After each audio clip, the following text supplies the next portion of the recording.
Hey, Jules Blessed Vegan, and as always, welcome to my channel. And for those who are new, I know you can benefit. So I was watching that docu-series still called Rotten on Netflix because I'm just so interested in where the food is coming from, the backstory, what we don't really understand. And one thing that I've been seeing in stores lately is raw milk, which I didn't even know they could sell in California. And so this one episode was on raw milk, and it was saying that only 12 states allow raw milk to be sold publicly in the stores. And then there's other sneaky people who are trying to do it on the side. But what was interesting to me was that there was this couple that they were focusing on who has a little boy. He's probably like maybe two and a half. And they were saying how they were totally vegan. And then when their baby was born, they realized like the importance of raw milk, and they feel really good about their 50 cows and producing raw milk because of all the good elements in raw milk. And I was like, you know what, you guys, you were never vegan. You were never vegan. You say that you were, but you weren't, because you would not be doing that to your cows. You would not be encouraging people to drink milk of any kind, raw or otherwise. So whatever on that. But anyway, what happened in this story was that they were selling raw milk, and this organic farmer, of course, organic is the big buzzword of the day, back in 2006 took over for Altadena, which is a really big dairy out here in California. And not unfortunately, but I was sorry for them, they closed because it was what I was familiar with like my whole life. And at the time I did drink milk. No, I never really drank milk, but at the time I certainly used milk products, right? Anyway, whatever. They closed, and this other dairy took over, and they realized they can make a ton of money with raw milk. So they started doing raw milk.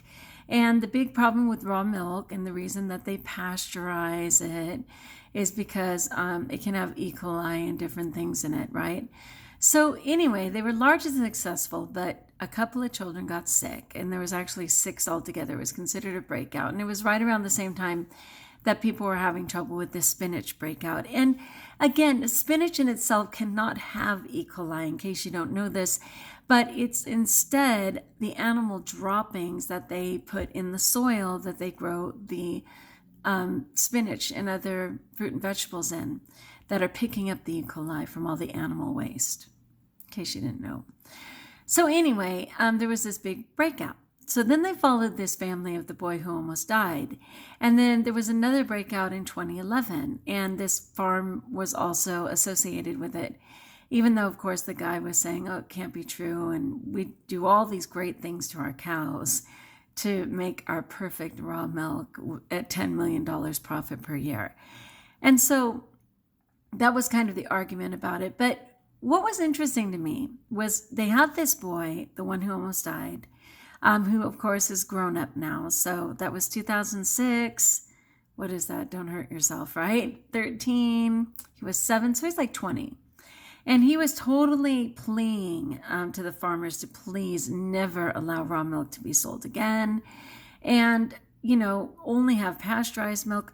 What never occurred to anybody in all of these testimonies, stories, desperation, was that they don't need milk at all. That they do not need animal milk at all.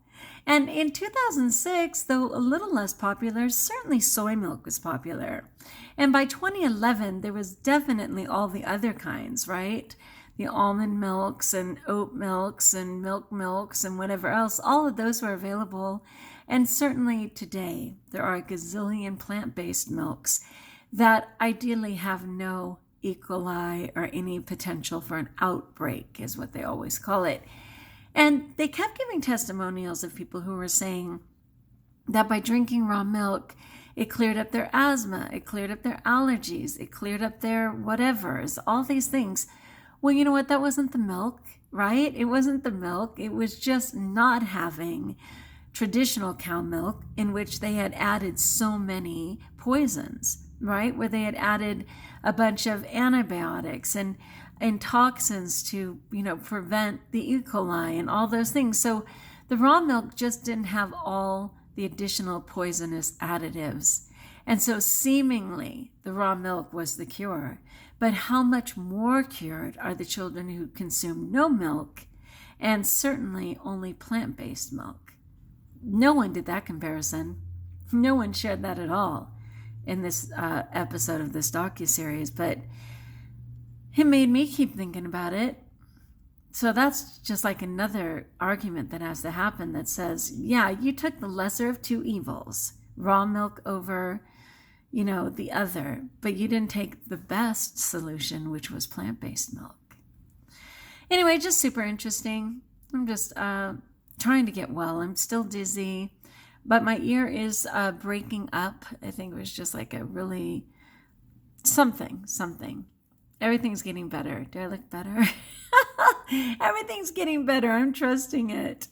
I am going to the dentist tomorrow before my insurance runs out. My insurance runs out like Sunday. So I'm going to go to the dentist tomorrow and get my teeth done.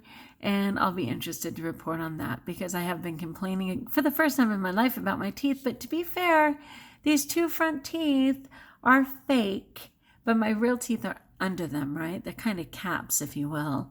And those are the sensitive teeth. Those are the ones that are being sensitive. It's really sad. I wish I never compromised my teeth, but we can never go back, It started when I was 19 because I had those calcium deposits and they bugged me to death. So the guy scraped them out and puttied them. And then I had to do that like every 7 or 8 years, which of course made my teeth thinner and thinner. Then I had that super abusive principal and I started grinding beyond belief and broke all these teeth. And that's a lot of what my separation appears to be. It's because of broken teeth. And I snapped the bottom of these several times. And then finally, when you're 2 years younger than God, they recommend 2 fake teeth, which I went with. It's all right. I'm blessed. I'm still going to think I'm blessed.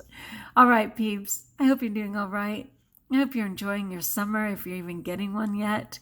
Barely seems like summer to me, not just because, like, down at the beach, it's gloom, what they always refer to as June gloom. But even up here, it's like so windy. It's only about 100 right now. It's usually, 107 and certainly 114 when we really get into summer. So 100 up to about 105 is totally fine. After that, I start to get uncomfortable. But anyway, I'm just still busy doing applications, trying to take care of business, trying to get that job secured, but not panicking. I took care of myself today. I had delicious bananas with romaine. I had amazing nectarines with organic celery, which was delicious. I'm going to have a phenomenal salad. I've been making a lot of good salads with fun dressings. Putting wasabi in that dressing with the little oranges was a game changer, man. That one was a lot of fun. And then just some delicious ones. I'm loving all of my vinegars and just putting vinegar with, organic whatever it's called, organic spices, simple, delicious, straight from God. And I'm rejoicing every moment that this is even possible because we never know from day to day what will be available or how life might change. All right, let me know how you're doing. Tell me in the comments below. Like if you like, join us if you haven't. And most importantly, know that I pray for you and that you're blessed.